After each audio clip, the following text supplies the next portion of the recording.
বাবরি চুল রাখা সুন্নত হাদিস সহ দলিল জানতে চাই। ওরে সর্বনাশ, এই প্রশ্ন আমার কমন প্রশ্ন, কারণ বাংলাদেশে বাবরিওয়ালা হুজুরদের মধ্যে আমি একটা, ঠিক না ভাই?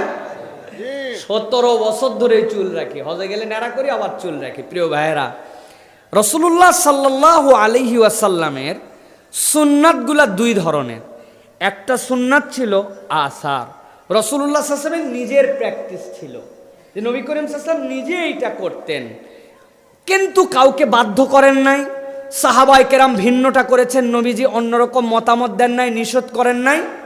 কিন্তু নবী করিম সাল্লাল্লাহু আলাইহি ওয়াসাল্লামের একটা ব্যক্তিগত সুন্নাত ছিল, তার মধ্যে অন্যতম একটা সুন্নাত ক্বাবলান নবুওয়াহ ওয়া বা'দান নবুওয়াহ, নবুয়তের পূর্ব এবং পরে। নবী করিম সাল্লাল্লাহু আলাইহি ওয়াসাল্লাম হজের সময় একবার হলক করা ছাড়া পুরা জীবনে নবীজি কখনো ন্যাড়া করেন নাই, কখনো ছোট চুল রাখেন নাই। নবী করিম সাল্লাল্লাহু আলাইহি ওয়াসাল্লামের চুল বড় বড় ছিল, মাঝে মাঝে দুই দিক দিয়ে চুলের জুলফি এরকম করে একটু নেমে গেছে, এরকম হাদিসেও আছে। স্ত্রীগণ নবী করিম সাল্লাল্লাহু আলাইহি ওয়াসাল্লামের চুল আঁচড়ায় আটকায় দিছেন, এরকম বর্ণনাও আছে। সুতরাং এইগুলো সব হাদিসের দলিলের আলোকে সর্বোচ্চ কতটুকু রাখতে পারবেন এটা নিয়ে অনেকেই বলেছেন বাইনা মানকাবাই, এই দুই কাঁধের মধ্যে আমাদের যে প্রথম হাড্ডিটা মেরুদণ্ডে শুরু হয়েছে এই পর্যন্ত ছেড়ে দেওয়া যাবে। তার মানে অত দূর হতে আমার এখনো 8 আঙ্গুল লাগবে, এই পর্যন্ত তো। আর নিচে আপনি কান পর্যন্ত রাখতে পারেন। কিন্তু আমাদের দেশে একটা বাজে কথা আছে, ভাই ছোট চুল রাখেন কোনো সমস্যা নাই, কিন্তু বলে চুল রাখার সুন্নত 3টা। কি? একটা ছুটি, একটা খুঁটি, আর একটা ঝুঁটি, আর একটা মুঠি। আছে না চাচা? অধিকাংশ ফুকাহায়ে কেরামের মতে কোনো কারণ ছাড়া, ডাক্তারের প্রেসক্রিপশন ছাড়া অথবা হজ ওমরার সফর ছাড়া ন্যাড়া করা জায়েজ নাই।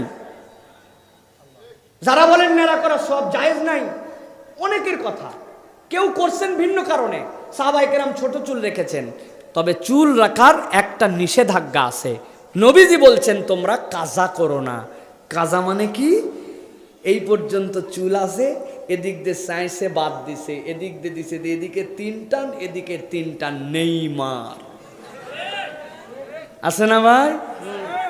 এইটা শরীয়তে জায়েজ নাই। আপনি মুসলমানের সন্তান হিসাবে সব চুল ছোট রাখেন, সমান রাখেন, একটু বড় রাখেন, সব এক মাপে রাখেন, বাবরি রাখেন, কেটে রাখেন, কিন্তু এই কাজা করা যাবে না, এইটা জায়েজ নাই। আর যাদের সুযোগ আছে সুন্দর করে এই চুল আস্তে করে রেখে দেন। তবে পিতা মাতার থেকে অনুমতি নিতে হবে, পিতা মাতার অধীনে যদি আপনি থাকেন। আপনি কোনো সুন্নত পালন করেন না, কিন্তু হঠাৎ করে চুলের ব্যাপারে আপনার বিরাট আকর্ষণ, কারণ এটা আপনার তাহলে সুন্নত পালন নয়, আপনার মনের হাওয়াটাকে নবীজির সুন্নতের ব্যবহার হিসাবে আপনি করতেছেন। অনেকেই আছে এরকম, ঠিক না ভাই? এই জন্য বাপ মার থেকে অনুমতি নিয়ে নেবেন। আর বিস্তারিত পড়ার জন্য একটা বইয়ের কথা বলে দেই, ইসলামে পোশাক, পর্দা ও দেহ সজ্জা, নাম মনে থাকবে? ইসলামে পোশাক, পর্দা ও দেহ সজ্জা, ডক্টর আনম আব্দুল্লাহ জাহাঙ্গীর রহিমাহুল্লাহ লিখিত বই। এই বইটা ঘরে ঘরে মা বোনদের কাছে, সকলের কাছে নিতে হবে। আপনার আমার